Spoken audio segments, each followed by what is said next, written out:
kaum muslimin dengan orang-orang kafir Quraisy inilah dimanfaatkan dengan sebaik-baiknya Rasulullah berdakwah kepada para penguasa di sekitar Arab. Ya, di sekitar Arab dengan Rasulullah mengirim surat mereka untuk mengajak mereka masuk ke dalam agama Islam. Termasuk yang dikutip di dalam hadis ini tadi, riwayat Abdullah bin Abbas. Ini Rasulullah mengirim surat kepada penguasa besar pada waktu itu. Dulu di masa Rasulullah ada dua negara adidaya. Persia di Iran, ya, itu kekuasaannya meliputi Iran, Irak, kemudian Asia Tengah. Ada Tajikistan, ada Uzbekistan, Kazakhstan, itu dalam kekuasaan Persia pada waktu itu. Sementara juga ada negara adidaya lainnya namanya Romawi Timur atau Bizantium Timur. Ibu kotanya di Konstantinopel dulu, sekarang namanya Istanbul. Itu kekuasaannya meliputi Palestina, Mesir, Yordan, Lebanon, Suriah. Jadi Islam saat itu berada atau diapit dua kekuatan besar. Padahal Islam tumbuh dari negara yang paling terbelakang sampai tidak dihiraukan oleh dua negara adidaya ini. Karena begitu terbelakangnya, tidak ada yang tertarik untuk menguasai Makkah, Madinah dan sekitarnya. Tapi disitulah kemudian Allah memunculkan Rasulullah Shallallahu Alaihi Wasallam. Di masa gencatan senjata ini, Rasulullah mengirim surat termasuk kepada penguasa besar Persia pada waktu itu di Iran, juga mengirim surat untuk mengajak masuk ke agama Islam ke Raja Bizantium Timur, Heraklius, atau kalau dalam hadis ini nanti disebut dengan Raja Hirokla. Nah, ini ada dua sikap yang berbeda. Kita akan mengetahui bagaimana wibawanya Rasulullah SAW, bagaimana kewibawaan umat Islam saat itu meskipun dalam jumlah yang sangat kecil menghadapi negara-negara besar. Begitu Rasulullah kirim surat ke Raja Persia, itu ternyata begitu Raja Persia membaca surat itu, ternyata namanya di bawah nama Rasulullah marah besar. Surat itu langsung dirobek-robek oleh Raja Persia. Di situ kemudian Rasulullah berdoa semoga Allah merobek-robek kerajaannya sebagaimana merobek-robek surat Rasulullah Shallallahu Alaihi Wasallam. Apa yang terjadi berikutnya?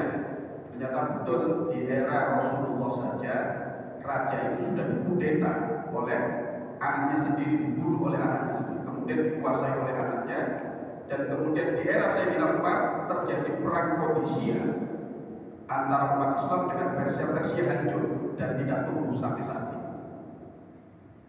Berbeda dengan penguasa Bizantium Timur, orang-orang Romawi Timur yang saat itu rajanya adalah Heraklius atau Raja Hirokla, gelarnya Kaisar. Kalau orang Romawi itu gelarnya Kaisar, kalau orang Persia Kisra atau Kisra. Itu dia ini orang Nasrani. Raja Heraklius itu orang Nasrani. Ini sebelum kita masuk ke hadis ini, di latar belakang adanya hadis ini. Raja Hirokla itu ketika menerima surat dari Rasulullah, dia baca, kok ini surat berbeda dengan surat-surat yang lain. Rasulullah mengajak beriman kepada Allah Subhanahu wa Ta'ala. Rasulullah mengajak untuk Rasulullah tidak mengingkari kenabian Isa dan nabi-nabi terdahulu. Dan ini sangat menyentuh kepada Raja Hirokla ini karena dia seorang Nasrani. Dia mengimani para nabi-nabi yang terdahulu juga. Itu mendapat surat Rasulullah, dia tersentuh. Kemudian sebetulnya hati kecilnya dia tahu bahwa ini benar-benar nabi. Karena ada beberapa indikasi-indikasi sebelumnya, dia selain sebagai seorang raja juga ahli nujum, ahli perbintangan, ahli astronomi. Dia pernah dalam satu riwayat ini juga dikatakan suatu saat dia melihat kondisi perbintangan, ternyata di situ ada tanda-tanda kemunculan seorang raja yang berhitam. Raja berhitam itu setelah dia telisik, ternyata orang-orang Arab juga berhitam.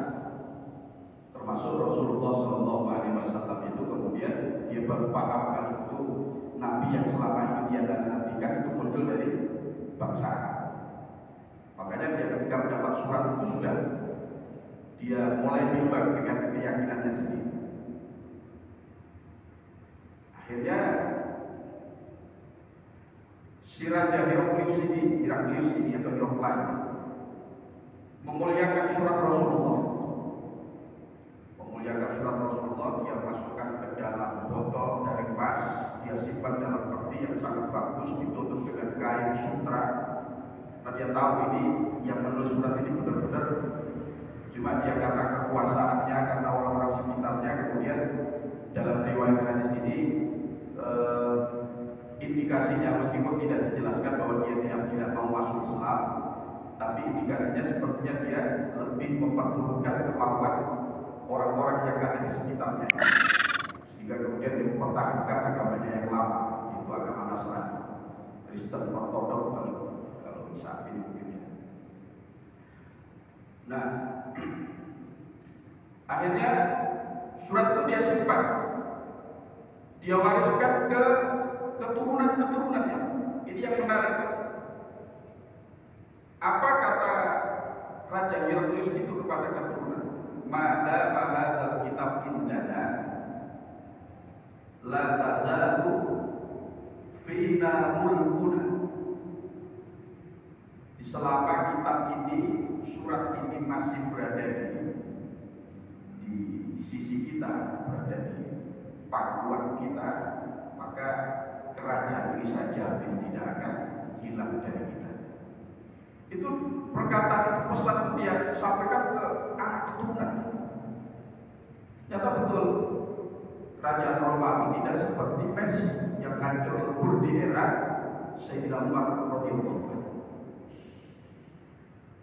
Terus kemudian tentang bagaimana dalam Fathul Bari ini yang saya bawa ini syarah dari kitab Sahih Bukhari, kemudian surat Rasulullah itu jatuh ke Raja Prancis pada saat di eranya Ibnu Hajar Al-Asqalani ini sekitar abad ke-7 Hijriah.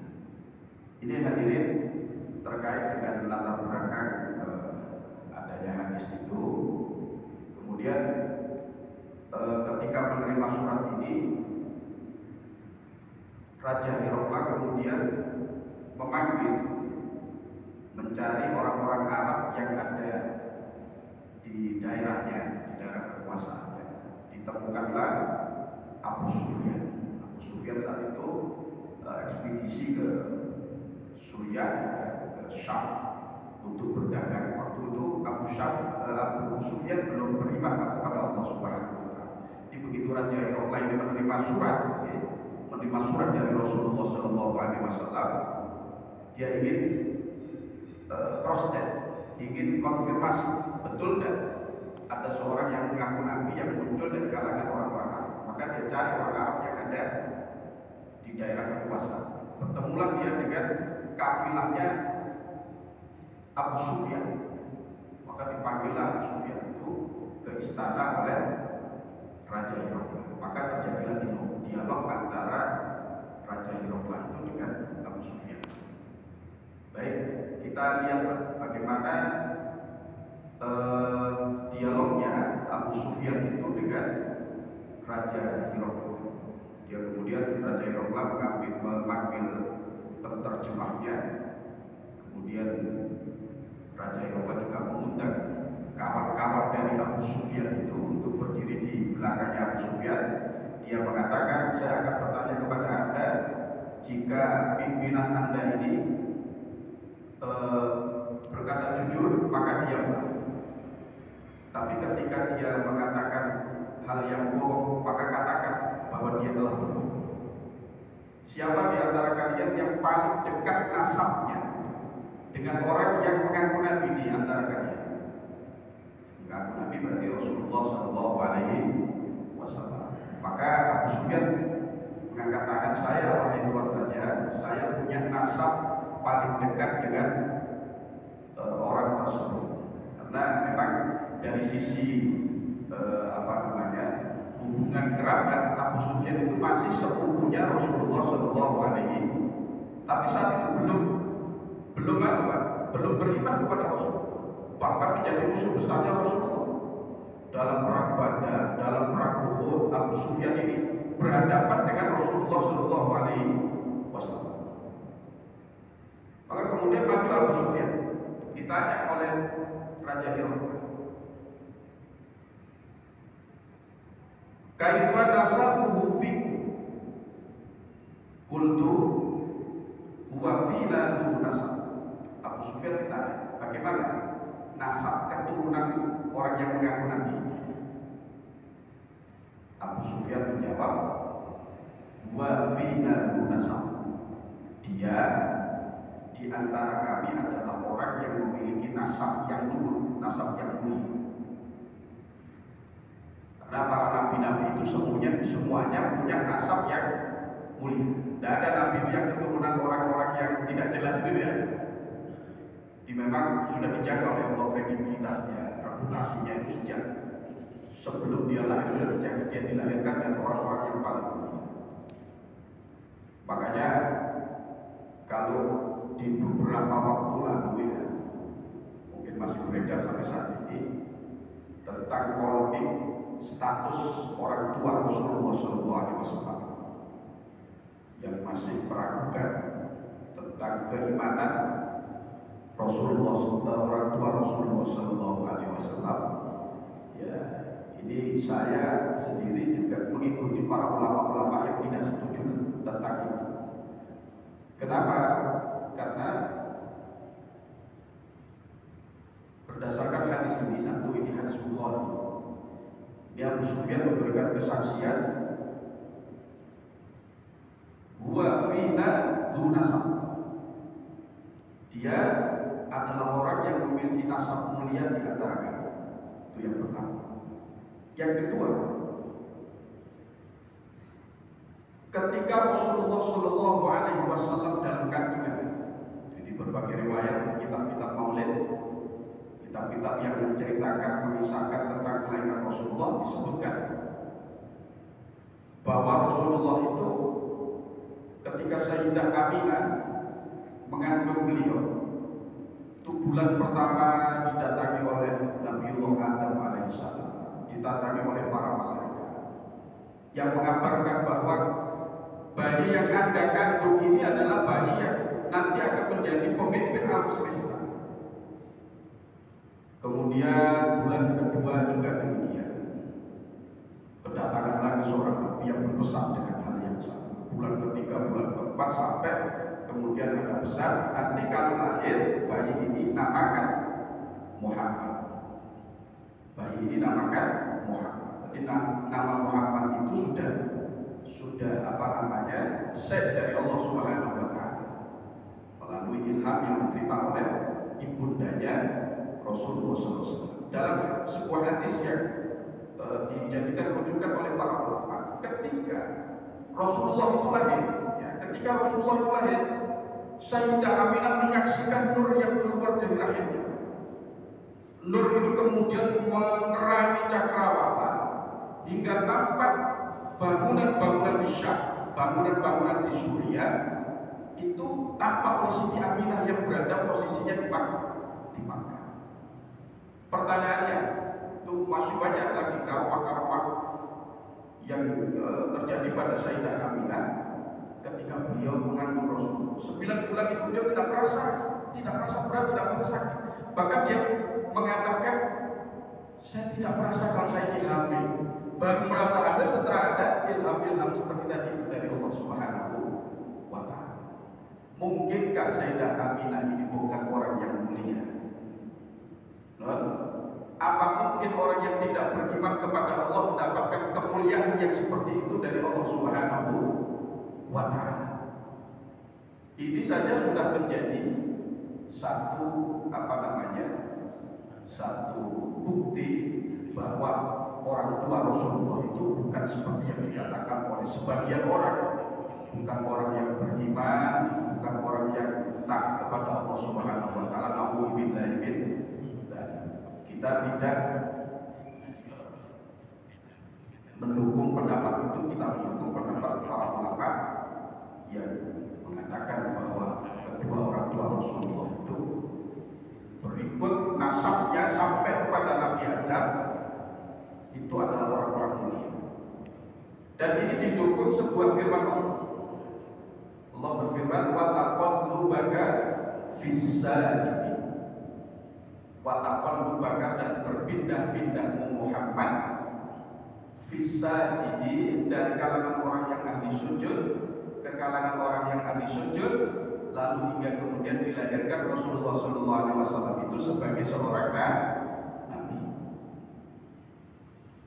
Dan didukung lagi beberapa hadis lainnya yang menguatkan. Nah, ini menunjukkan Rasulullah dan juga para leluhurnya sampai kepada Nabi Muhammad alaihissalam itu adalah orang-orang yang memang zu nasab, memiliki orang-orang memiliki nasab, memiliki yang mulia hingga sampai Nabi Muhammad alaihissalam. Kemudian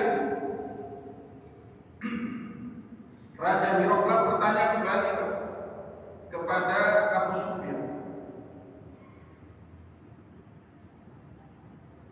fahal hadzal qawla minkum ahadun qattu qabla qultulah. Apakah sebelum Rasulullah ada sebelumnya orang yang mengaku nabi? Dijawab sama Abu Sufyan, tidak ada. Memang di eranya Rasulullah di kota Makkah terutama, sejak Rasulullah sampai kepada Nabiullah Ismail alaihissalam itu tidak ada nabi. Baru ada ya Rasulullah SAW itu sendiri. Makanya Abu Sufyan mengatakan, lah, tidak ada.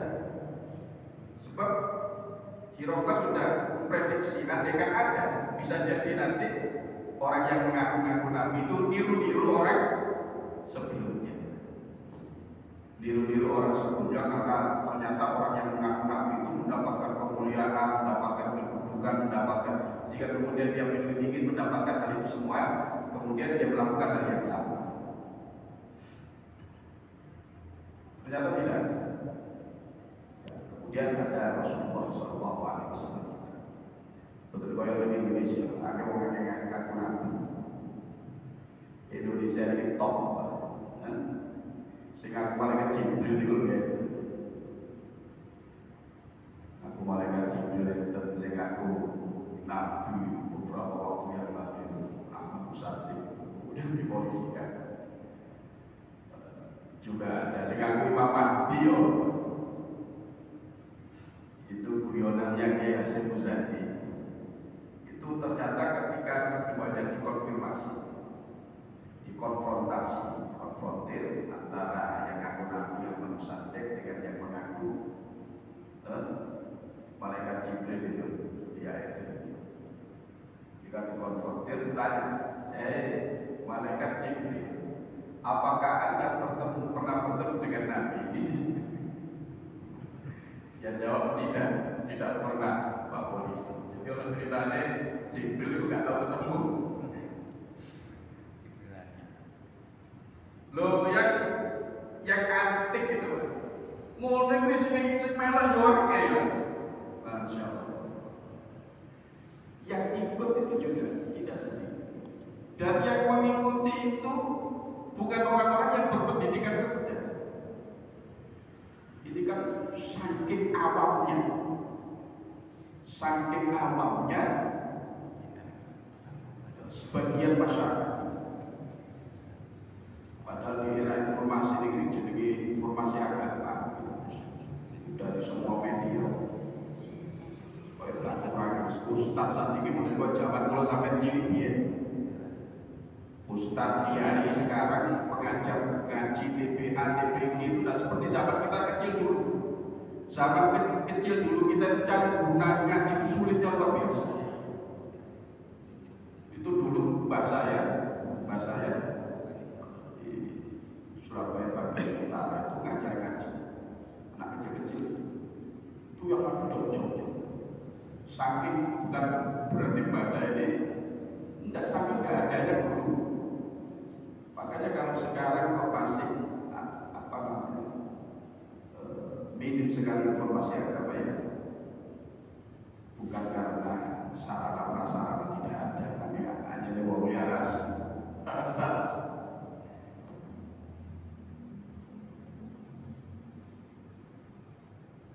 Karenanya kebenaran itu harus didakwakan.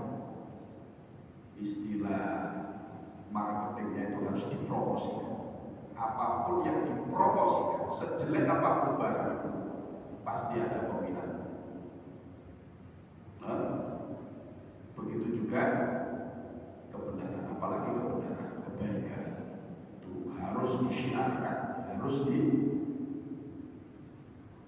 mungkin tidak langsung orang bisa menerima, tapi mungkin lain waktu, lain hari mereka akan terketuk hatinya untuk mengikuti kebenaran.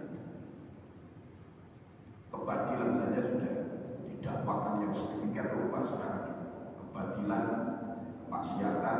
Kalau kita kebenaran, kalau kita agama yang mulia ini tidak mengimbanginya, bisa terlibat dengan keburukan-keburukan yang didakwa.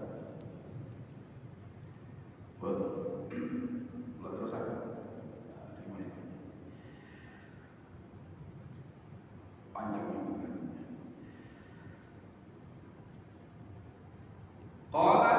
Kemudian Raja Hirokab bertanya kembali kepada Abu Sufyan, mengorek informasi tentang Rasulullah. Nah, dulu belum ada alat komunikasi. Kalau ada alat komunikasi kan gampang kan, penguasa besar tinggal telepon ke penguasa Makkah pada waktu itu. Bener tidak ada orang ini? Gimana begitu ya? Nah, dulu tidak ada sehingga secara manual seperti itu. Ditanya oleh Raja Herodes, fa asyrafun nasi yattabi'unahu am du'afa'u. Apakah yang mengikuti Nabi itu orang-orang yang lemah atau orang-orang yang kuat, orang-orang yang punya kedudukan, orang-orang yang punya jabatan? Apa jawaban Abu Sufyan? Bal du'afa'u. Pengikutnya orang-orang lemah. Mayoritas sahabat itu orang-orang, ada juga Abu Bakar, Umar, orang-orang kuat, Sayyidina Hamzah juga ada, tapi mayoritas orang-orang lemah. Ammar bin Yasir Buddha, Sumayyah ibunya Ammar bin Yasir juga Buddha, Bilal bin Rabah, Abu Darda orang yang sangat miskin.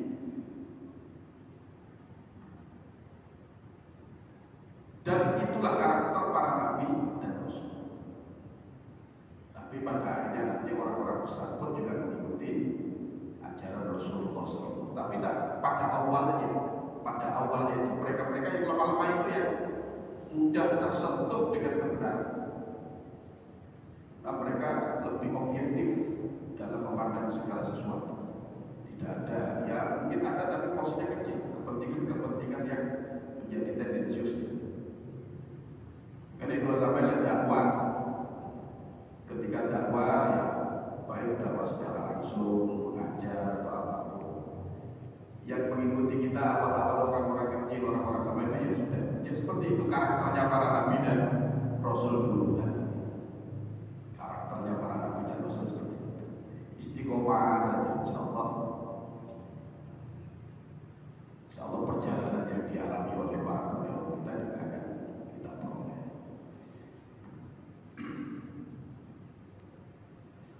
Islam 13 tahun. Islam 13 tahun lemah sekali, maka disaniti bagaimanapun Allah tidak boleh membalas. Allah belum perintahkan untuk membalas karena memang belum punya kekuatan.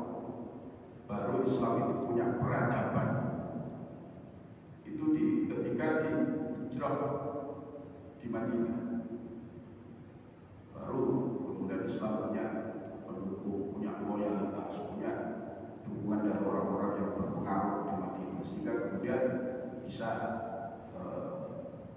menegakkan satu peradaban tersendiri. Makanya dalam rapatnya para sahabat di tahun 16 Hijriah, ya, di tahun 16 Hijriah, para sahabat itu rapat atas inisiasi Sayyidina Umar untuk membentuk tahun baru Islam. Itu yang dipilih bulan pertama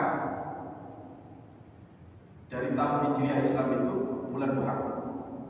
Pertimbangannya karena di bulan itulah terjadi hijrahnya Rasulullah Shallallahu Alaihi Wasallam. Kenapa dari Rabiul Awal, bulan kelahiran Rasul? Kenapa dari waktu Isra Mi'raj pertama kali, bulan Rajab pertama kali diperintahkan sholat? Kenapa ada bulan Ramadan sebagai bulan yang mulia? Pertimbangannya para sahabat karena bulan Muharram itulah umat Islam baru memiliki peradaban yang baru memiliki power yang benar-benar diperhitungkan oleh lawan-lawan Islam. Dan itu saat Rasulullah SAW hijrah di Madinah.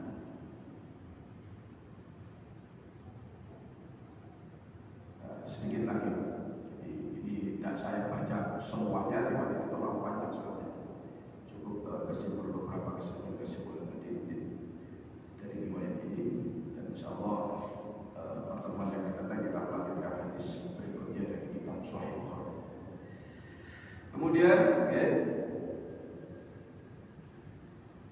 Hiroklah bertanya lagi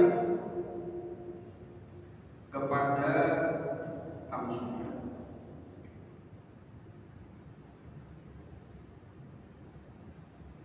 Fahal kuntum tattahimunahu bil kadhib qabla an yaqula ma qala qultu la.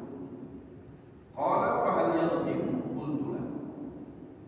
Wa nahnu minhu fi muddatin la nadri ma huwa fa'ilun fiha. Terus Raja Hiroklah bertanya kembali, pernah tidak orang yang ngaku Nabi itu berbohong? Kalau dia pernah berbohong, bisa jadi pengakuannya itu juga, kata orang kalau sudah bohong sekali itu biasanya berentek, kepingin bohong dua kali untuk menutupi bohong yang pertama. Bohong yang pertama ketutupan, terungkap, bujuk mana untuk menutupi bohong. Terus begitu. Makanya ditanyakan sama Raja Hiroklah, pernah tidak dia sebelum dia jadi nabi, kalau mungkin dia jadi nabi, jaga image, tidak mau berbohong. Tapi tidak, sebelum jadi nabi dia berbohong, tidak pernah. Rasulullah itu sejak kecil, sampai beliau wafat, dalam kondisi serius, dalam kondisi bergurau, itu tidak pernah berbohong. Rasulullah. Karena Rasulullah itu maksum. Para nabi, bukan hanya Rasulullah, seluruh para nabi itu sifatnya maksum, terhindar dari dosa sejak mulai kecil. Coba kita lakukan ya. Kanjeng Nabi itu waktu masih menyusu ya. Kanjeng Nabi itu waktu masih menyusu, itu Rasulullah selalu memilih air susu bagian sebelah kanan. Sebelah kiri dia tidak mau karena ini bagian saudara sepersusuannya. Jadi Halimatu Sa'diyah itu punya putra yang juga menyusu ke Halimatu Sa'diyah. Rasulullah selalu milih bagian kanan karena itu yang menjadi haknya dia. Sedangkan yang sebelah kiri tidak belum. Padahal masih bayi, Rasulullah sudah terjaga seperti itu. Kalau sampai yang gede tadi, sampai anak kabupaten tadi. Kabel bagian bapak anak sampai. Makanya dulu beberapa waktu waktu yang lalu ada yang mengatakan bahwa Rasulullah itu pernah juga tersesat. Sebelum dia menjadi nabi pun juga pernah tersesat. Nauzubillah itu perlu diluruskan. Dulu sampai saya juga kemudian diminta untuk meluruskan itu di salah satu televisi di 92. Sempat viral ya, alhamdulillah tidak banyak orang-orang alim yang tidak diam kemudian meluruskan. Dia mendasarkan pada ayat, salah satu ayat di surat Al-Duha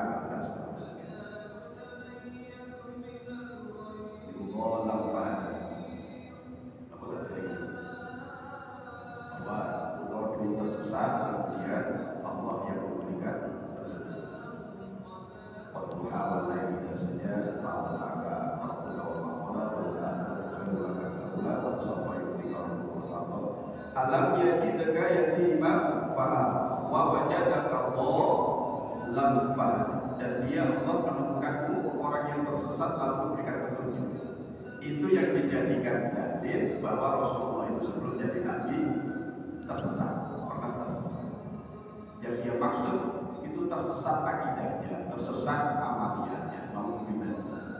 Sudah bertentangan dengan akidah bahwa para nabi dan rasul itu bersifat maksum. Maksum itu terlindungi dari perbuatan dosa. Dosa kecil, dosa besar, dosa lahir, dosa batin, bahkan terlindungi dari perbuatan makruh sejak dia lahir sampai meninggal. Berbeda dengan wali. Wali itu tidak maksum. Wali juga kemungkinan melakukan dosa, tapi dia segera bertobat kepada Allah. Karena kalau wali itu sifatnya mahfud. Mahfud itu orang yang ketika melakukan kesalahan segera bertobat. Tapi kalau nabi maksum, tidak sama sekali melakukan. Makanya di dalam Aqidatul Awam disebutkan ismatuhu kasairil malaika wajibatun wa fadlul malaika. Ismahnya para nabi, keterjagaannya para nabi dari perbuatan dosa, perbuatan yang salah, itu sebagaimana keterjagaannya para malaika. Artinya terlindungi betul para nabi dan rasul. Makanya di sini ditanyakan oleh Raja Heraklius, pernah tidak dia berbohong? Pernah tidak dia berkhianat? Tidak pernah sama sekali, kata Abu Sufyan. Itu sempat, singkat cerita, sempat Hirokla itu mau masuk Islam saat itu. Terus ditawarkan ke anggota parlemen pada saat itu, Pak.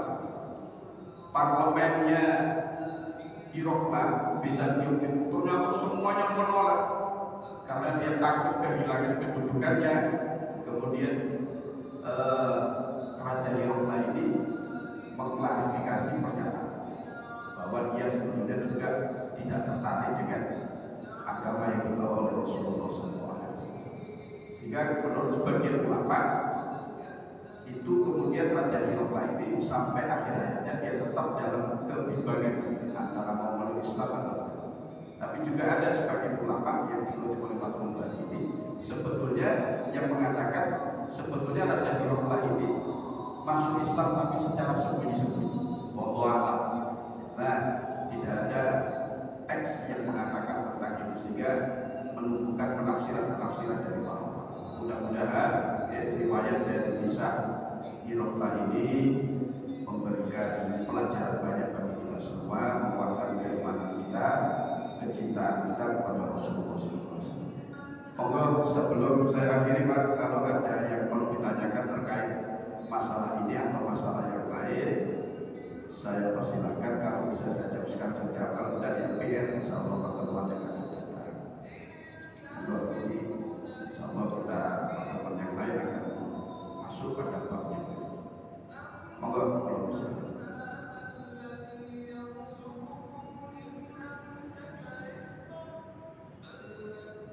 Ada.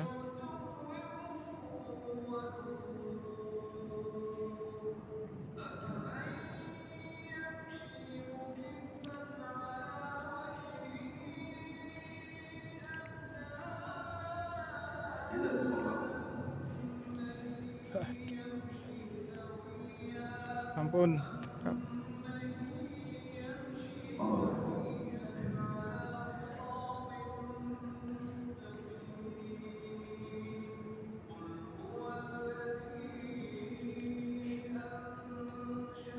Dalam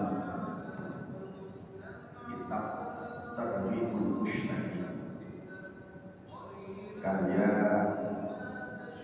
Syekh Muhammad Nawawi Al-Bantan, ini terkait kedua orang tua Rasulullah SAW. Itu ada ulama Malikiyah, ulama yang berafiliasi mazhab fikih mengikuti Imam Malik. Itu pernah bermimpi dengan Rasulullah SAW. Dalam mimpinya itu Rasulullah berpesan, siapa yang membaca istighfar untuk kedua orang tua Rasulullah dan untuk keluarganya Rasulullah, Ahlul Baitnya Rasulullah, dimanapun berada Rasulullah akan menyertainya. Menyertainya itu Allah maksudnya apa? Bisa jadi mungkin doanya Rasulullah yang menyertai, bisa jadi mungkin syafaatnya Rasulullah yang menyertai. Itu dikutip oleh Imam Nawawi dalam Targhibul Mushtaqin. Makanya kalau kita berkenan mengamalkan itu sangat bagus. Istighfarnya astaghfirullah li abawai Rasulillah sallallahu alaihi wasallam. Astagfirullah li abawai Rasulillah. Astagfirullah li abawai Rasulillah. Terus yang kedua, astagfirullah li ahli baiti Rasulillah sallallahu alaihi wasallam. Aku mohon ampunan untuk keluarganya Rasulullah sallallahu alaihi wasallam. Selain juga kita istighfar untuk diri kita sendiri. Tapi dua istighfar itu yang ada di dalam yang dikutip riwayatnya oleh Imam Nawawi Al-Bantan. Dibaca berapa kali? Nah, satu hari dibaca 100 kali. Pada suwe cepat. Astagfirullah li abawai Rasulullah sallallahu alaihi wasallam. Astagfirullah li abawai Rasulillah sallallahu alaihi wasallam. Astagfirullah li ahli baiti. Jadi satu li abawai itu 100, terus li ahli baiti juga 100. Okay. Itu dalam ilham para ulama itu Rasulullah mengatakan, aku akan menyertai dirinya dimanapun dia berada. Itu maknanya apa, makna hakikiyah atau makna majaz terserah. Yang penting, tapi bagi kita yang terpenting kita ikut termasuk dalam kategori orang-orang yang termasuk dalam sabda. Oke, astagfirullah li abawai Rasulillah sallallahu. Astagfirullah li ahli baiti Rasulillah.